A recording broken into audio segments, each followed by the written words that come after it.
నువ్వు నన్ను గుర్తుపట్టావా? ఇంతకు ముందు మనం కలిసామా? అదేంటమ్మా, మర్చిపోయావా? ఒకరోజు నువ్వు గుడిలో మెట్ల మించి పడబోతుంటే నేను నీకు సహాయం చేశాను.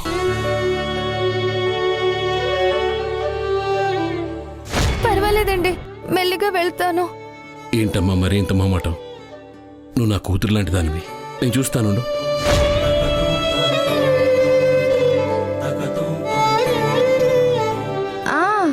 గుర్తొచ్చిందండి, ఆ రోజు నన్ను పట్టుకుంది మీరే కదా? ఎలా ఉన్నారు? బానే ఉన్నానమ్మా. ఆ రోజు మీరు చెప్పిన మాటలు ఇప్పటికీ నాకు గుర్తున్నాయి. మీ వాళ్ళెవరూ లేరు, మీరు ఒంటరిగా ఉన్నాను అన్నారు కదా? అవునమ్మా, ఇన్నాళ్ళు ఒంటరిగానే ఉన్నాను. ఇప్పుడే జానకి ద్వారా నా వాళ్ళని చూస్తున్నాను. అదేంటి? అది ఇప్పుడే నీకు అర్థం కాదులే అమ్మా, తొందరలో నీకు అన్నీ అర్థం అవుతాయి. నేను ఇదివరకట్లో లేను, ఇప్పుడు నాకు అన్ని విషయాలు తెలుస్తున్నాయి. జానకి అక్క నాకు అన్నీ నేర్పిస్తుంది. మీరు చెప్పండి, నాకు అర్థమవుతుంది. చెప్పాను కదమ్మా, కొన్ని విషయాలు మాటల్లో చెప్పలేను, మనసుతో మాత్రమే తెలుసుకునేవి కొన్ని ఉంటాయి. నీతో మాట్లాడుతుంటే నాకు చాలా సంతోషంగా ఉందమ్మా.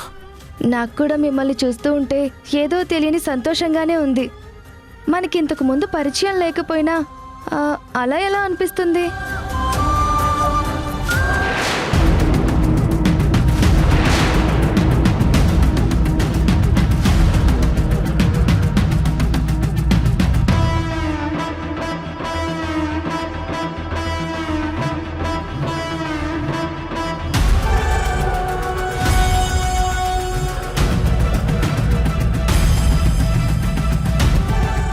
అక్కడ ఒక ఫోటో ఉంది కదా, ఆ ఫోటో ఎవరిది? అదా నా ప్రాణం అమ్మా. ఈ ప్రాణం ఇంకా ఉంది అంటే అది చూస్తూ ఉన్నాను కాబట్టి. ఇప్పుడు నిన్ను జానకిని చూస్తుంటే మళ్ళీ బతకాలని ఆశ కలుగుతుందమ్మా.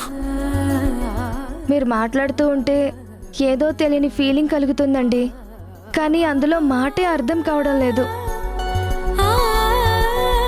చెప్పాను కదమ్మా, అన్ని తొందరలోనే అర్థం అవుతాయి. నేను ఇలా చూస్తున్నందుకు నాకు చాలా సంతోషంగా ఉంది.